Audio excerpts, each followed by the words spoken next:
Hi.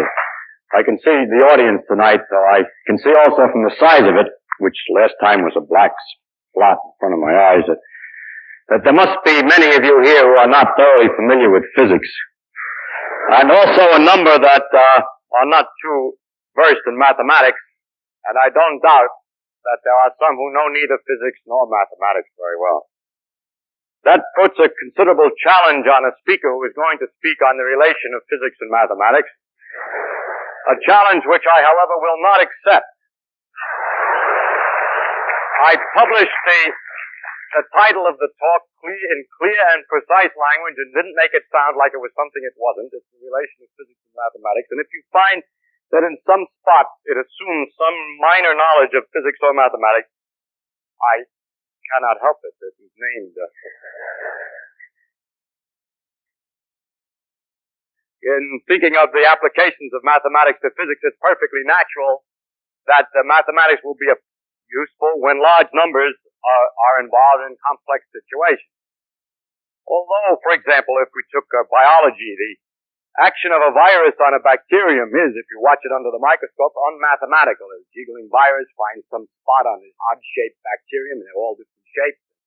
Finds some spot, maybe it pushes its DNA in, and maybe it doesn't, and so forth. And yet, if we do the experiment with millions and billions of bacteria and viruses, then we can learn a great deal about the viruses by taking averages and working with large numbers. And we can use the mathematics involved in the averaging. We can see whether the viruses develop in the bacteria some new strains and in what percentage. And so we can study the genetics, the mutation, and so forth. To take another more trivial example, imagine an enormous board, a checkerboard to play checkers on, raw. And if the board is very large, the actual operation of any one step is not mathematical. It's very simple if it's mathematical at all. It either goes one side or the other on a diagonal, or becomes a key and go backwards and reach the end. In other words, the statement of the rules are very simple and do not really involve any mathematics. But you could imagine that on an enormous board with lots and lots of pieces, some analysis of the best move or good moves or bad moves might be made by a deep kind of reasoning, which would involve somebody having gone off first and thought about it in great depth, and that becomes mathematics. Another example is switching in computers. If you have one switch is either on or off, then there's nothing very mathematical about that, although mathematicians like to start there with their mathematics. But with all the interconnections and wires to figure out what a very large system will do when requires a mathematics. And I would like immediately to say that a mathematics has its primary application, it has a tremendous application in physics, in a discussion of the detailed phenomena in complicated situations, granting the fundamental rules of the game. And that is something which, if I were talking only about the relation of mathematics and physics, I would spend most of my time discussing. But since this is part of a series of lectures on the character of physical law, I do not have the time to discuss the applications of mathematics and physics to calculating what happens in complicated situations, but we'll go immediately to another question, which is the character of the fundamental law. If we go back to our checker game, the fundamental laws are the rules by which the checkers move. Mathematics may be applied in a complex situation to figure out what happens in the next move, what's a good move to make. In a complicated situation, but very little mathematics is needed in the fundamental, simple character of the basic laws. Now, the strange thing about physics is that for the fundamental laws, we still need mathematics. For example, I give two examples, one in which we really do not and one in which we do. There's a law in physics called Faraday's law, which says that in electrolysis, the amount of material which is deposited is proportional to the current and to the time that the current is active. And that means that the amount of material is proportional to the charge which goes through the system. Sounds very mathematical. But what's actually happening is that electrons going through the wire each carry one charge. And to take a particular example, it may be that to deposit one atom requires one electron to come. And so the number of atoms that are deposited is necessarily proportional to the number of electrons that flow, and thus the charge goes through the wire. So the mathematically appearing law has as its basis nothing very deep.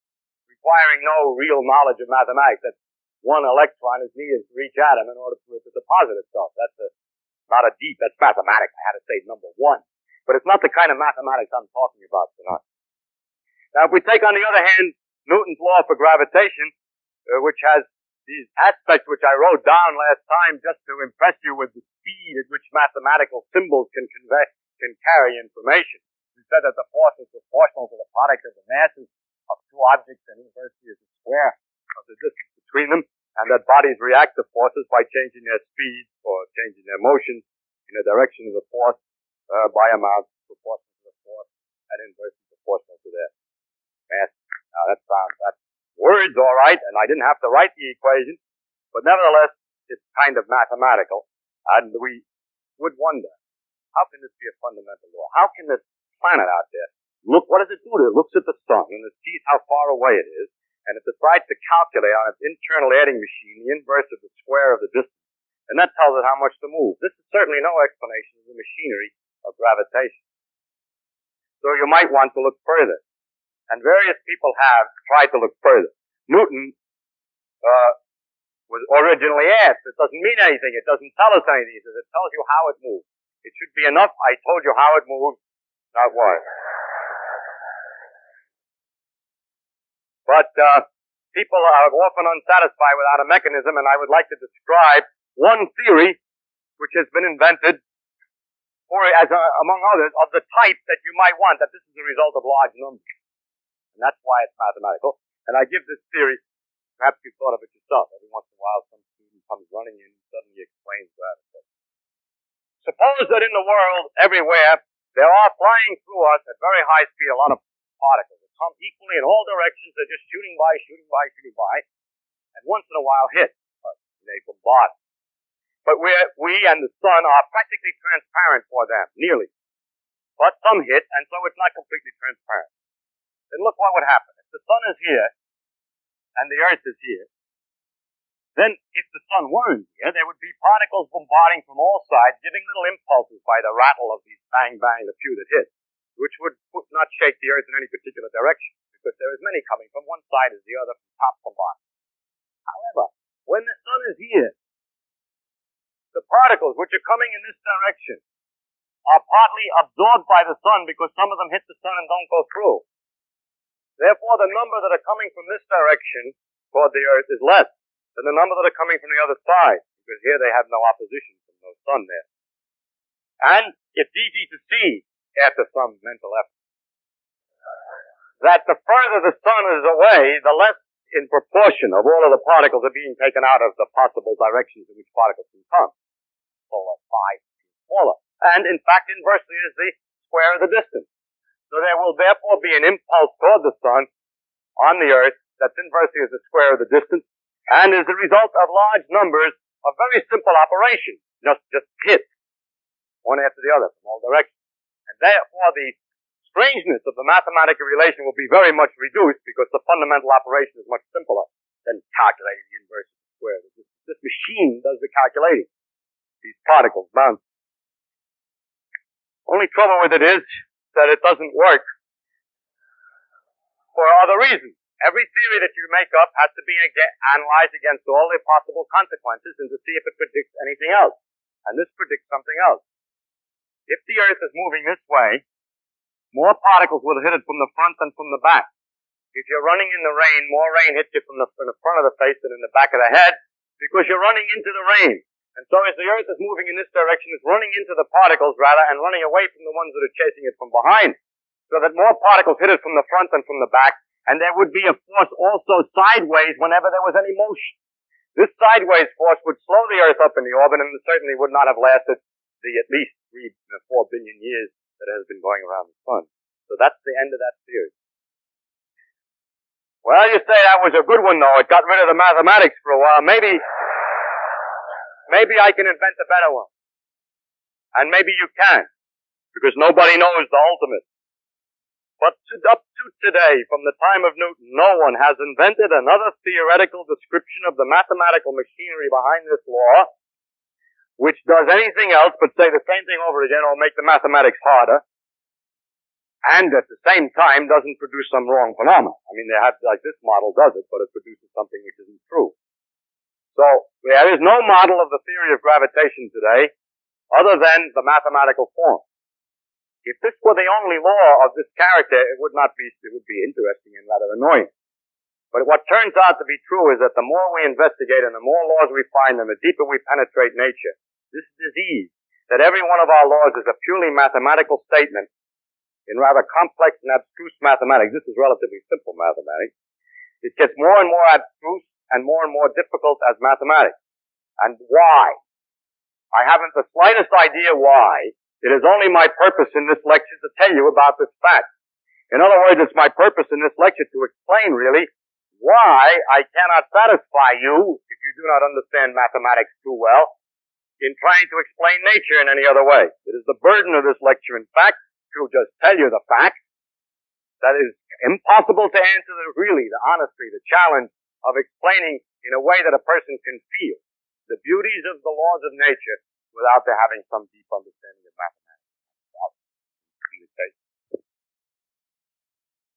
You might say, all right, then there's no explanation of the law.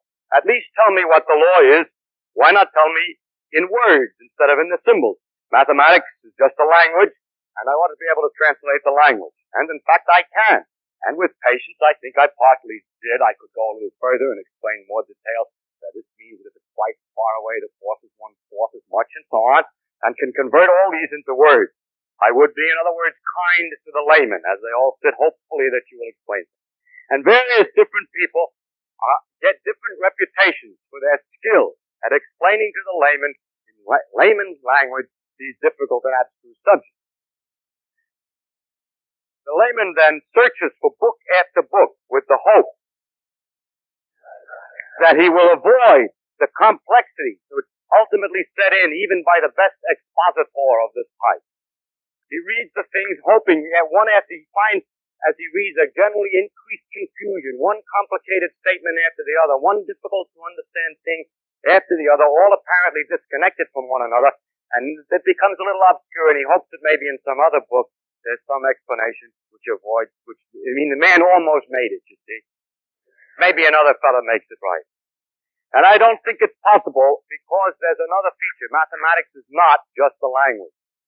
Mathematics is a language plus reasoning. It's like a language plus logic. Mathematics is a tool for reasoning. It's in fact a big collection of the results of some person's careful thought and reasoning. By mathematics, it is possible to connect one statement to another. For instance, I can say that the force is directed toward the sun. I can also tell you, as I did before, that the planet moves so that if I draw a line from the sun to the planet and draw another one at some definite period, like 3 weeks later, the area that's swung out by the planet is exactly the same as it will be the next 3 weeks and the next 3 weeks and so on as it goes around the sun. Now, I can explain both of those statements to you carefully, but I cannot explain why they're both the same.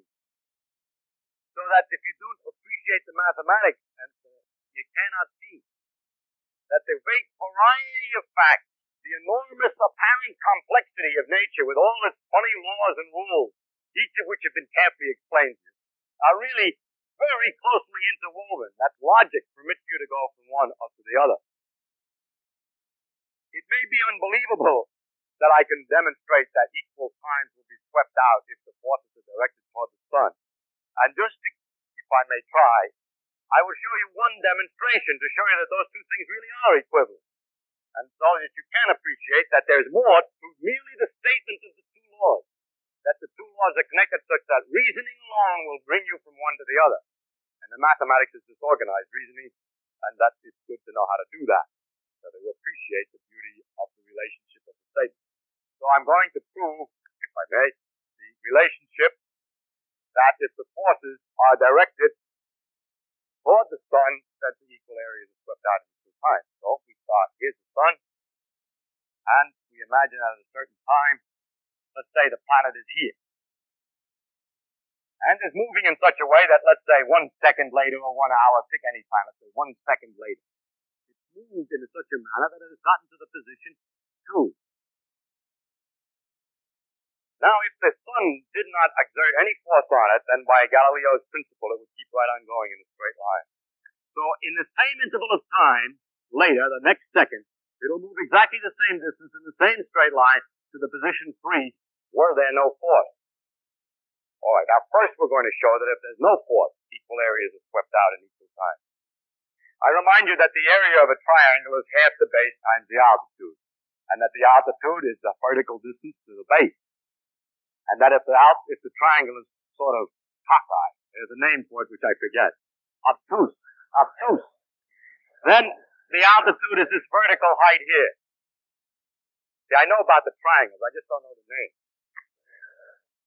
Now let us draw the lines to these 2 points in the case that there was no motion whatsoever. The question is, doesn't draw very well, I'm not accurate. But these two distances are equal, remember. The question is, are these two areas equal? Well, consider the triangle made from the sun and the 2 points 1 and 2. It's this one.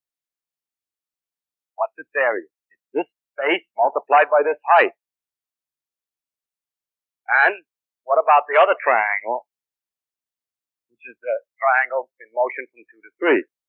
It's this base times the same altitude. The two triangles have the same altitude, and as I indicated, the same base and have the same area. So far, so good. If there were no force from the sun, equal areas would be swept out in equal time. The two triangles have equal areas. But there is a force from the sun. And during this interval, 1 to 2 to 3, the sun is pulling and changing the motion in various directions, this way, that way. To get a good approximation to that, we'll take the central position, or average position here, and say that the whole effect during this interval was to change the motion by some amount in this direction toward the sun. That means that although the particles were moving this way and would have moved this way in the next second, because of the influence of the sun, the motion is altered by an amount that's poking in this direction. That's parallel to this. Exactly parallel. These lines are parallel. The direction in which this new motion is. The new motion is a compound of what it wanted to do and the change that's been induced by the action of the sun. So it doesn't really end up at position 3, but rather at position 4.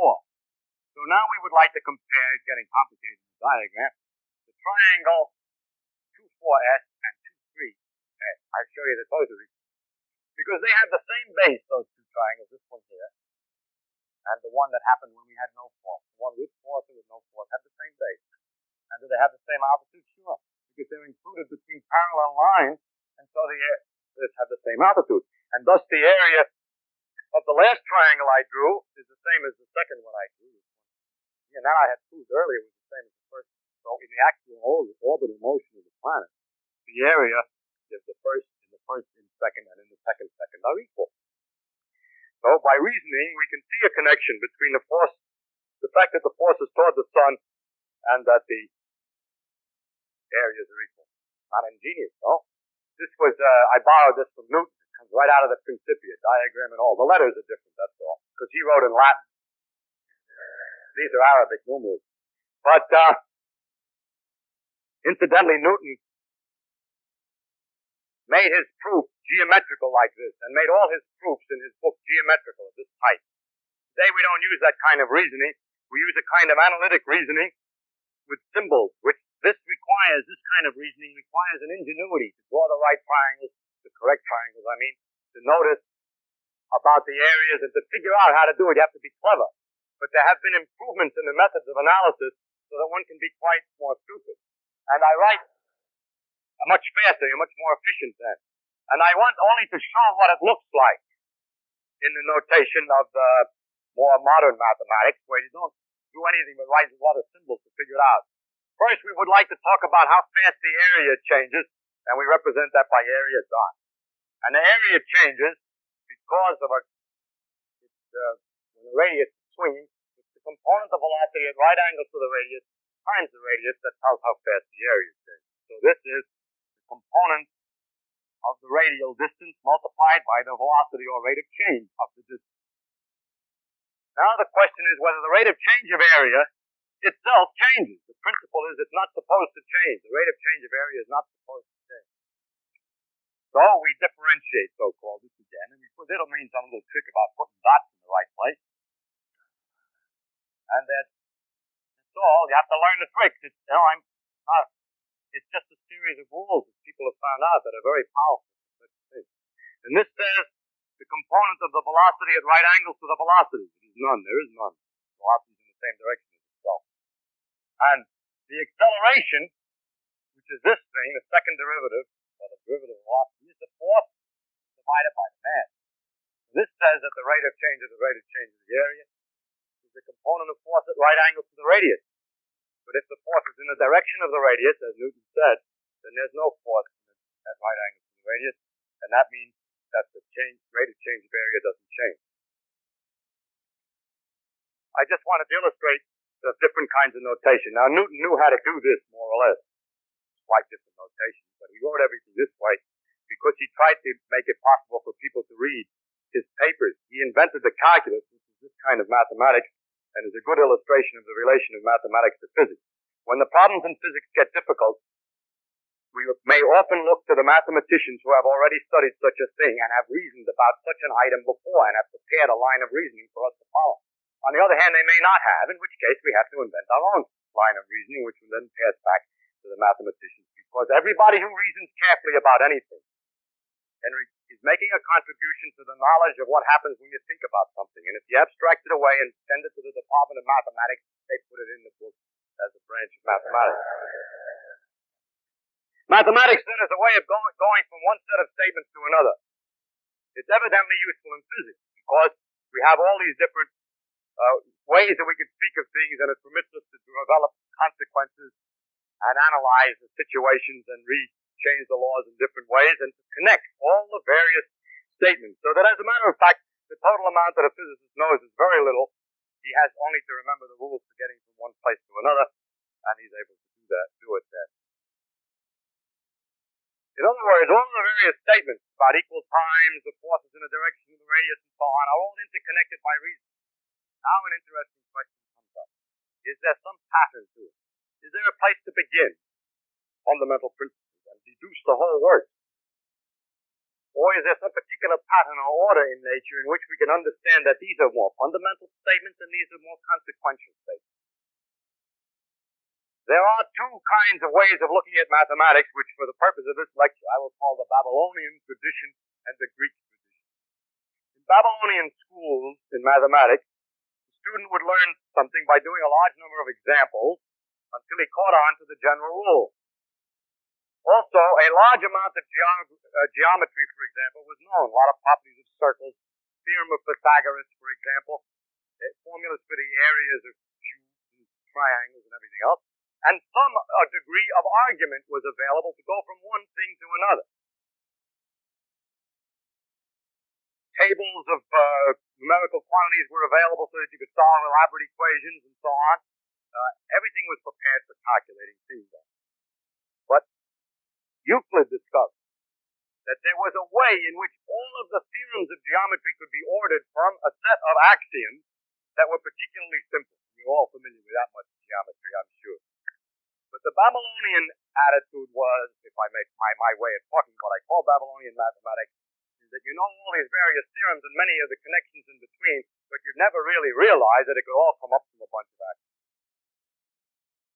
Modern mathematics, most modern mathematics, concentrates on axioms and demonstrations within a very definite framework of convention of what's acceptable and not acceptable as axioms. For example, in geometry, to take something like Euclid's axioms modified to be made more perfect, and then to show the deduction of the system.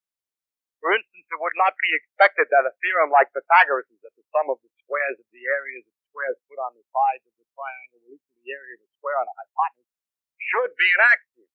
On the other hand, from another point of view of geometry, that of Descartes, the Pythagorean theorem is an axiom. So the first thing we have to worry about is that even in mathematics, you can start in different places.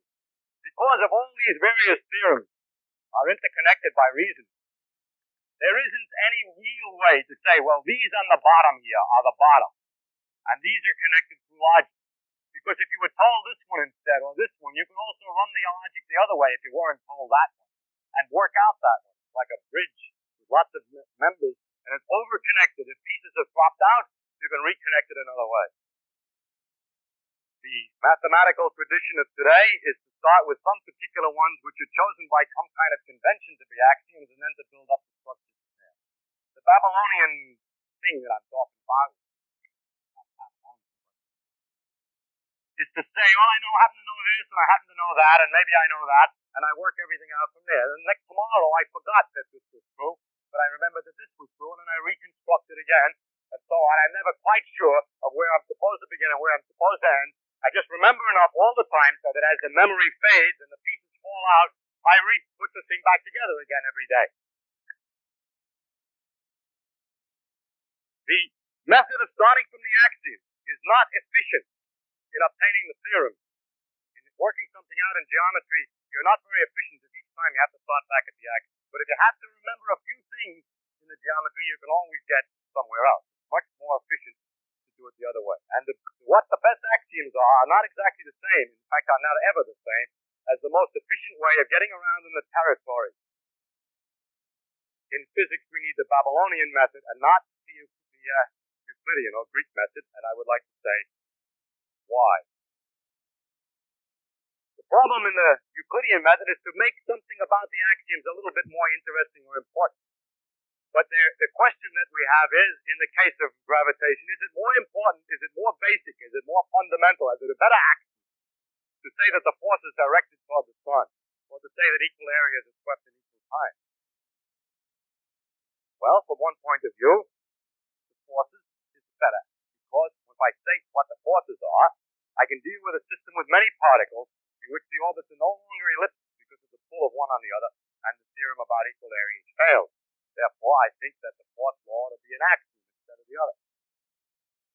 On the other hand, the principle that equal times is swept out in equal areas, is swept out in equal times, can be generalized when there's a system of a large number of particles to another theorem, which I had prepared to explain, but I see I'm running out of time. But there's another statement which is a little more general than equal areas in equal time. Well, I have to state what it is. Now, that's complicated to say. It's not quite as pretty as this one. But it's obviously the son of this one. I mean, it's if you look at all these particles, Jupiter, Saturn, the sun, and all these things going around, lots of stars or whatever they are, all interacting with each other, and look at it from far away and project it on a plane, like this picture, then everything is moving this way, and moving that way, and so on. Then take any point at all, okay, this point, and then calculate how much each one is changing its area, how much area is being swept out by the radius to every particle, and add them all together. But wait, those masses which are heavier count more strongly. If this is twice as heavy as this one, then its area counts twice.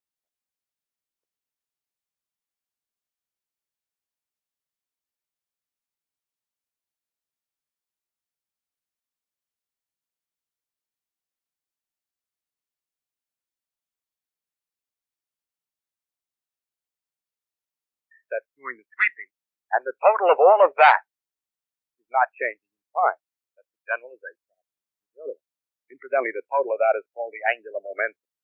This is called the law of conservation of angular momentum. Conservation just means that it doesn't change. Now, one of the consequences of this is, just to show what it's good for, imagine a lot of stars falling together to form a nebula, a galaxy. As they come closer in, if they were very far out and moving slowly, so there was a little bit of area being generated, but on very long arms, then if the thing falls in, the distances to the center are shorter now, if all the stars are now close in, the radii are smaller, and in order to sweep out the same area, they have to go a lot faster. So as the things come in, they swirl around, and thus we can roughly understand the qualitative shape of the spiral nebula. You can also understand in the same way, exactly the same way a skater spins when you start with a leg out, moving slowly, and as you pull the leg in, it spins faster because when the leg is out, it's contributing when it's moving slowly a certain amount of area per second, and then when it comes in to get the same area, you have to go around faster. But I didn't prove it for the skater. The skater uses muscle force. Gravity is a different force, yet it's true for the skater. Now we have a problem. We can deduce often from one part of physics, like the law of gravitation, a principle, which turns out to be much more valid than the derivation. This doesn't happen in mathematics, that theorems come out in places where they're not supposed to be. In other words, if we were to say that the postulates of physics were this law of gravitation, we could deduce the conservation of angular momentum, but only for gravitation. But we discover experimentally that the conservation of angular momentum is a much wider thing. Now, Newton had other postulates by which he could get the more general conservation law of angular momentum, but Newtonian laws were wrong. There's no forces, it's all a lot of baloney, the particles don't have orbits, and so on. Yet, the analog, the exact transformation of this principle about the areas, the conservation of angular momentum, is true with atomic motion in quantum mechanics and is still, as far as we can tell today, exact. So we have these wide principles which sweep across all the different laws, and if one takes too seriously his derivation and feels that this is only valid because this is valid, you cannot understand the interconnections of the different branches of physics. Someday, when physics is complete, then maybe with this kind of argument, we know all the laws, then we could start with some axioms, and no doubt somebody will figure out a particular way of doing it. And then all the deductions will be made. But while we don't know all the laws, we can use some to make guesses at theorems which extend beyond the proof. So, in order to understand the physics, one must always have a neat balance and contain in his head all of the various propositions and their interrelationships, because the laws often extend beyond the range of their deduction.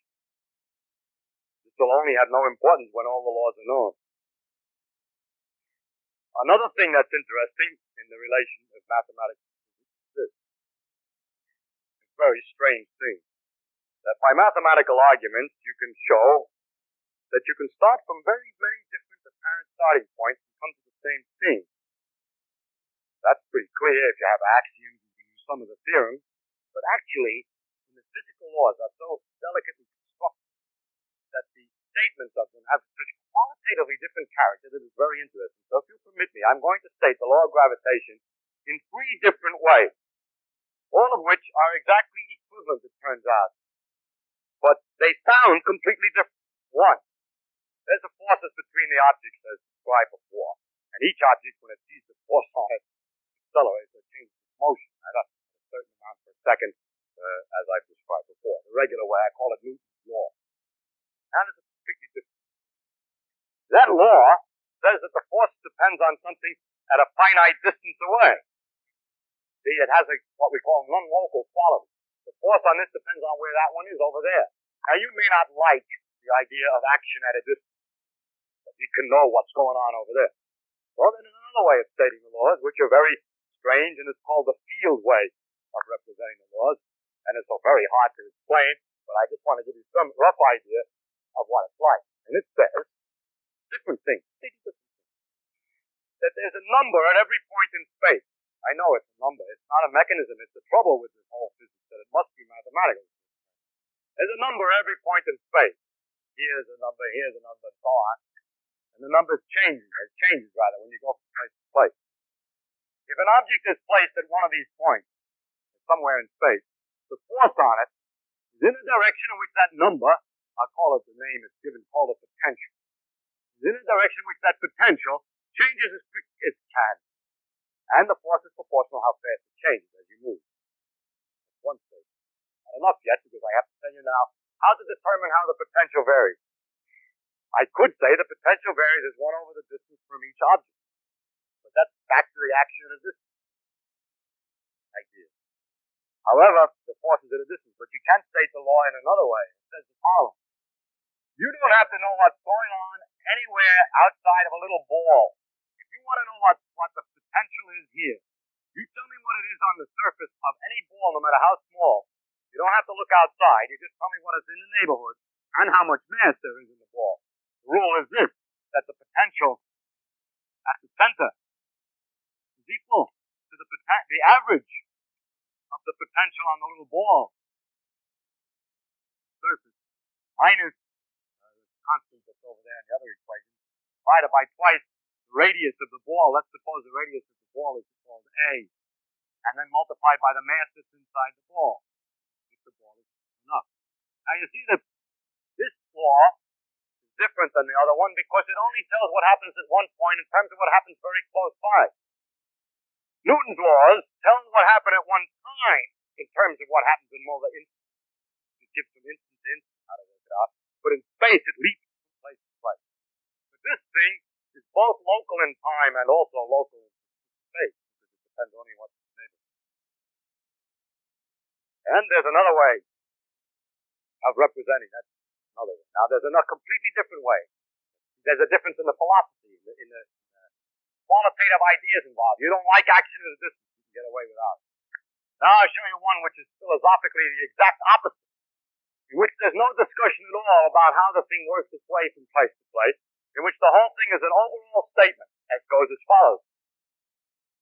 When you have other particles around, and you want to know how this one moves from one place to another, you do it as follows. You calculate a certain quantity, you invent a possible motion that gets from one given place to some other place that you're interested in a given amount of time. Say it wants to go from here to here in an hour, and you want to know by what route it can get from there to there in an hour, by what curve. What you do is you calculate a quantity guessing the curve. If you try this curve, you calculate a certain number for this quantity.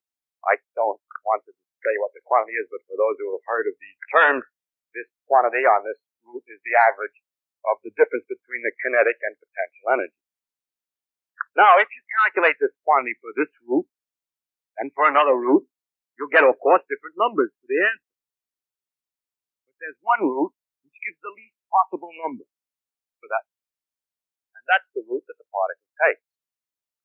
Now we're describing the actual motion, the ellipse, by saying something about the whole curve.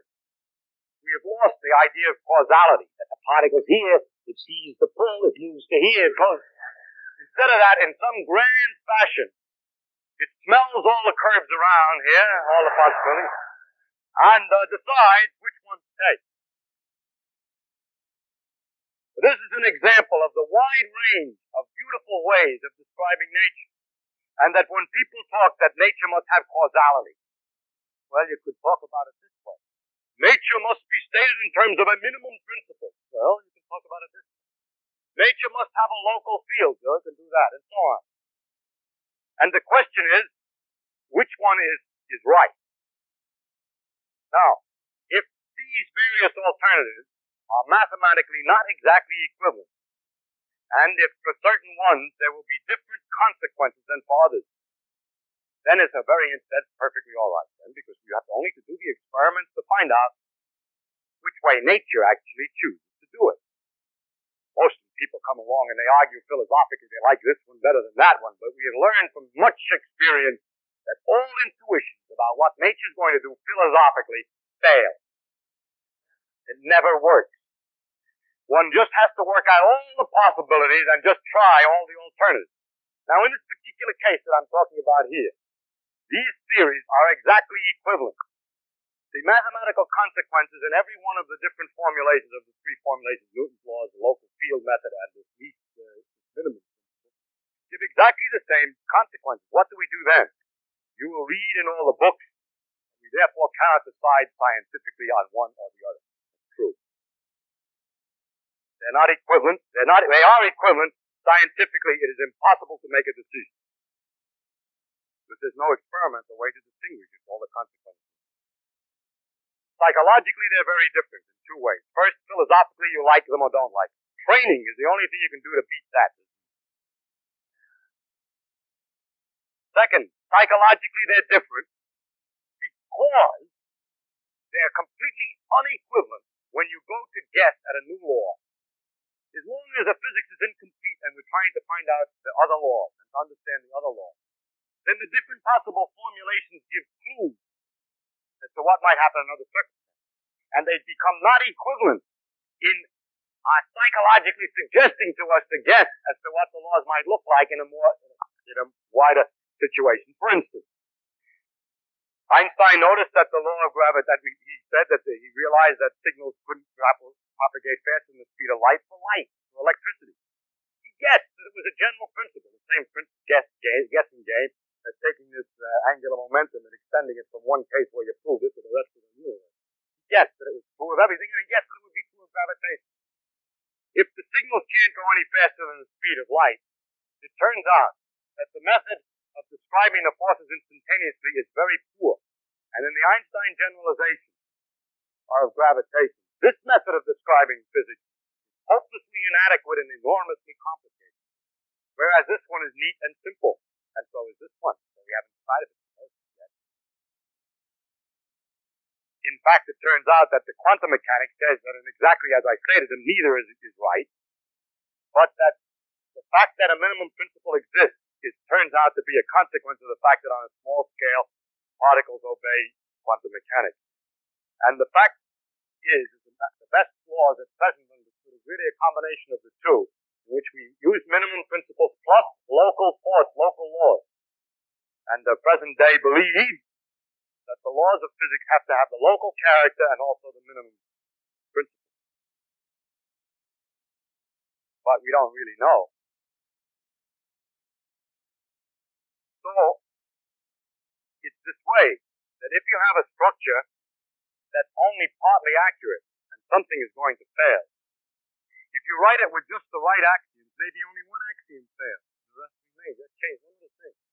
But if you write it with another set of axioms, they all collapse, because they all lean on that. But we can't tell ahead of time, without some intuition and guesswork, as to which is the best way to write it, so we find out the new situation. So we must therefore always keep all of the alternative ways of looking at the thing in our head. So the physicists do Babylonian mathematics and paid little attention to the precise reasoning from fixed axioms. One of the amazing characteristics of nature is this variety of interpretational schemes which is possible. It turns out that it's only possible because the laws are just so unspecial and delicate. For instance, that the law is the inverse square. What permits it to become local. If it were the inverse cube, it couldn't be done this way. That the other end of the equation, that the force is related to the rate of change of the velocity, that's a consequence, that permits this kind of a way of writing the laws, the minimum principle, because if, for instance, if the force were proportional to the rate of change of position instead of velocity, you couldn't write it in that way. And so, if you try to modify the laws much, you find you can only write them in a very much fewer ways. I always find that mysterious, and I don't understand the reason. Why it is that the laws of physics always seem to be possible to be expressed in such a tremendous variety of ways. They seem to be able to get through several wickets at the same time.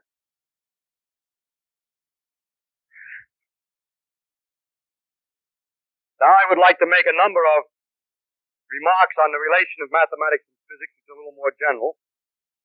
The first is that the mathematicians only are dealing with the structure of the reasoning, and they do not really care about what they're talking about. They don't even need to know what they're talking about, or as they themselves say, or whether what they say is true. Now I explain. If you state the axiom, you say such and such is so, and such and such is so, and such and such is so, what then? Then the logic can be carried out without knowing what the such and such words mean.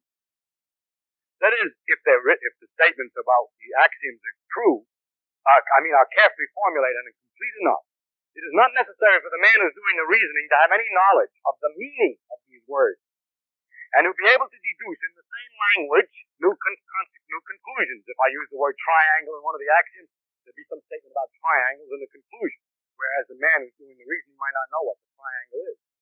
But then I can read his thing back and say, oh, a triangle, that's just two sided what have you, so and so. And so I know this new fact. In other words, mathematicians prepare abstract reasoning that's ready to be used if you will only have a set of axioms about the real world. But the physicist has meaning to all the phrases. And there's a very important thing that a lot of people who study physics who come from mathematics don't appreciate. The physics is not mathematics, and mathematics is not physics. One helps the other. But you have to have some understanding of the connection of the words with the real world.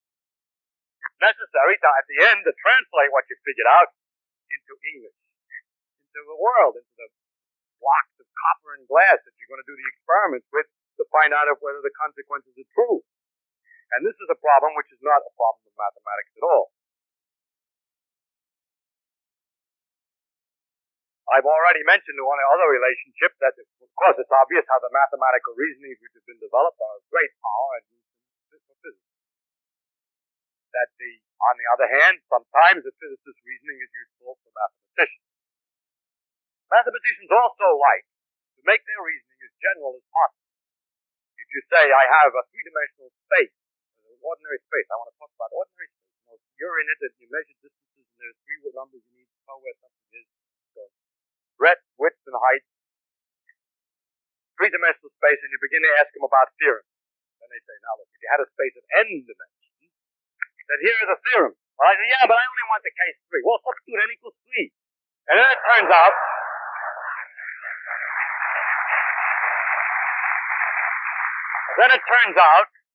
that very many of the complicated theorems they have are much simpler because it happens to be a special case. Now, the physicist is always interested in the special case. He's never interested in the general case. He's talking about something. He's not talking abstractly about anything. He knows what he's talking about. He wants to discuss the gravity law. He doesn't want the arbitrary force case. He wants the gravity law. And so, there's a certain amount of reducing, because the mathematicians have prepared these things for a wide range of problems, which is very useful. And later on, it always turns out that the poor physicist has to come back. You wanted to tell me about this 4 dimensions.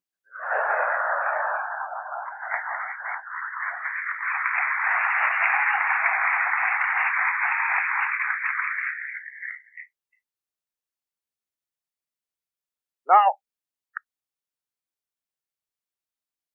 another item that's interesting in this relationship is the question of how to do new physics.